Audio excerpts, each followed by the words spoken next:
Hello YouTube, welcome to today's video. In today's video we're going to be talking about how to escape bronze elo in League of Legends in Season 12.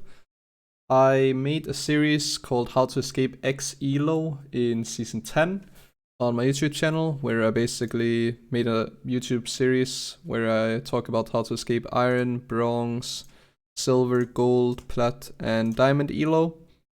And today I wanted to make a part 2, basically updated version of this series for Season 12. And since then I've been coaching a lot of people throughout Iron all the way up to Masters. And with that coaching experience I have a few more extra tips, and I also have a little bit more insight on what at least my students have experienced in terms of issues in their elo.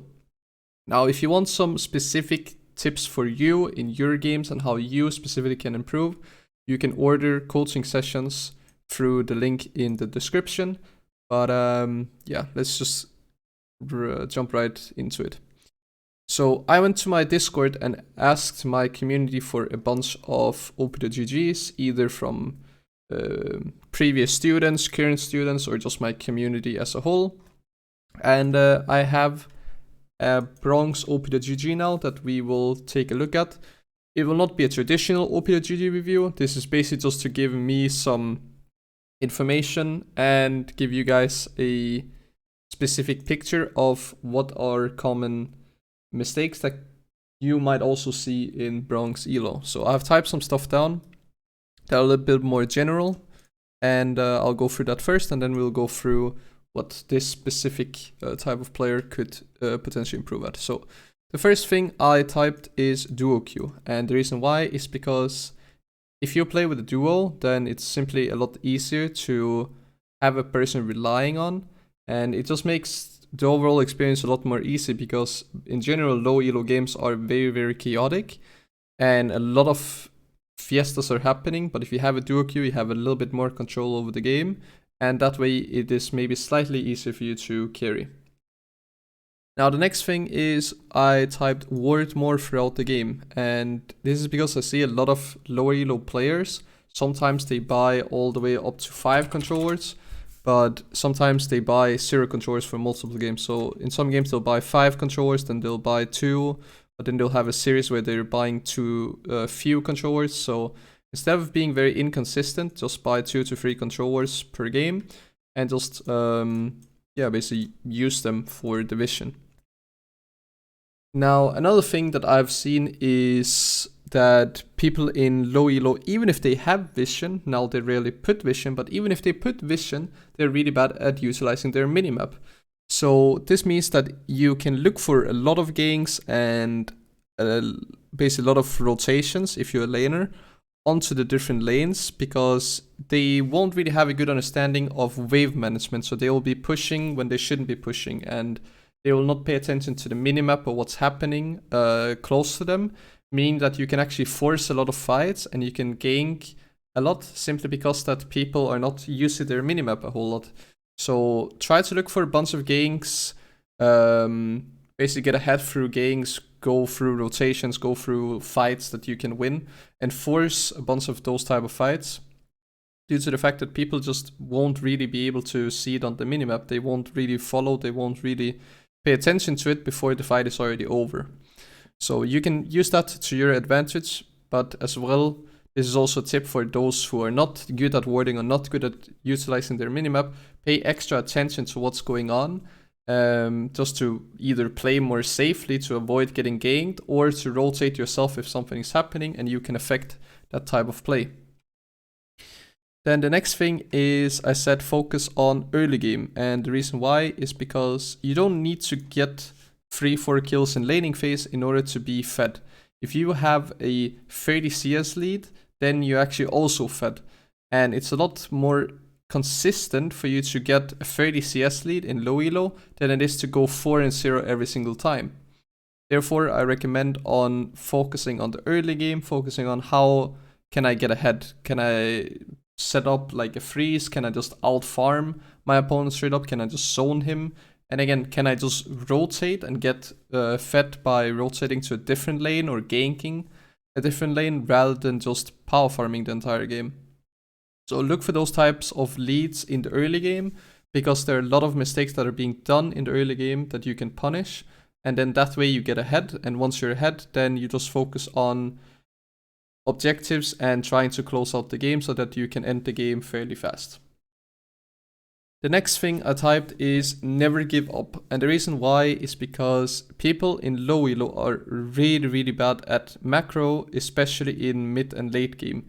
They will go for super risky calls that can go completely wrong, calls that are completely 50-50, like flip.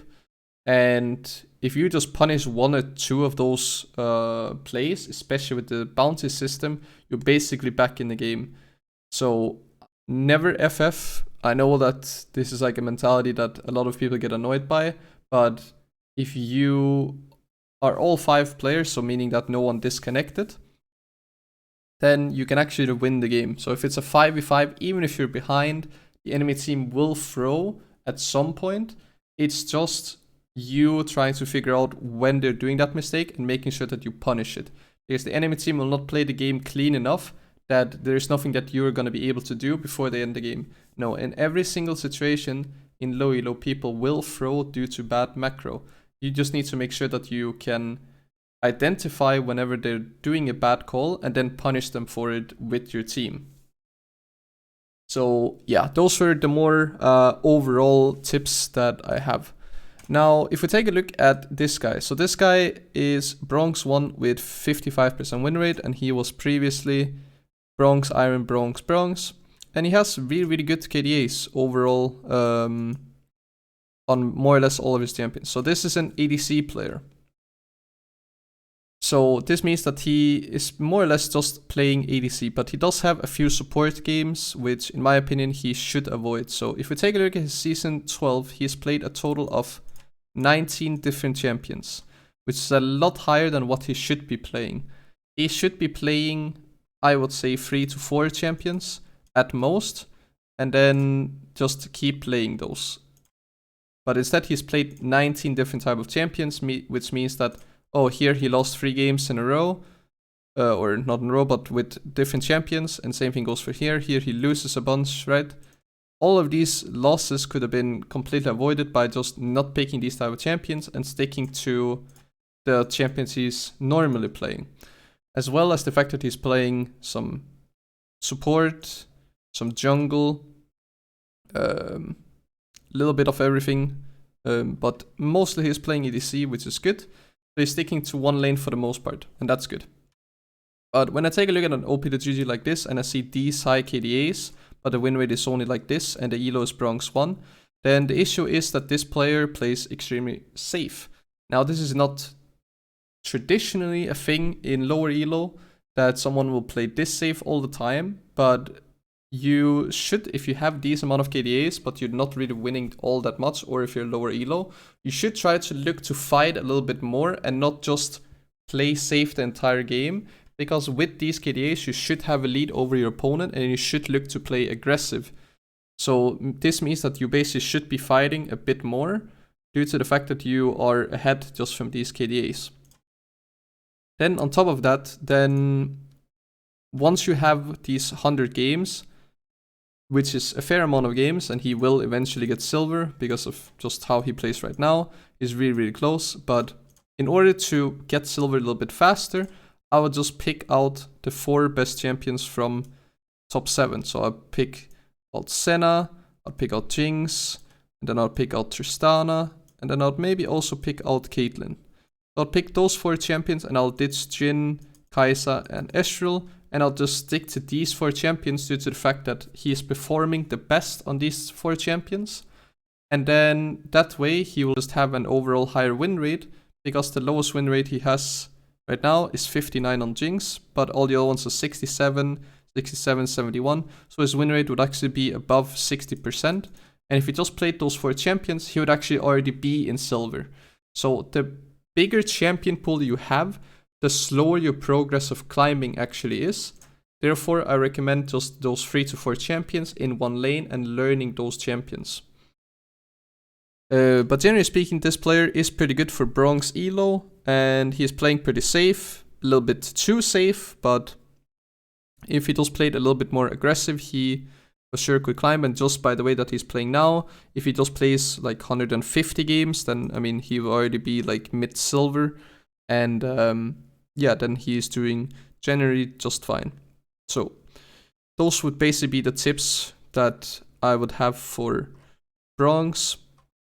So if you agree with the tips that I gave here, then leave a like. If you disagree, or if you have any comments on the tips, then leave in the comment section down below. And otherwise, if you enjoyed this video, then feel free to subscribe. It will help my channel quite a bit.